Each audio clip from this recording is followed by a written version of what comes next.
जरी होता साधा भोळा त्यानं हळूच भिडवून डोळा, जरी होता साधा भोळा त्यानं हळूच भिडवून डोळा, सारा नजरनं कारभार केला. कसा कंदी बाई त्यानं मला कळलंच नाही, काळजात मुक्काम केला ग बाई, माझ्या काळजात मुक्काम केला.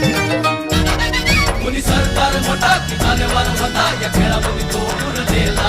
मी नुसताच पाहुणा करते तला, तुझ्या रूपानं झपाटलेला. माझ्या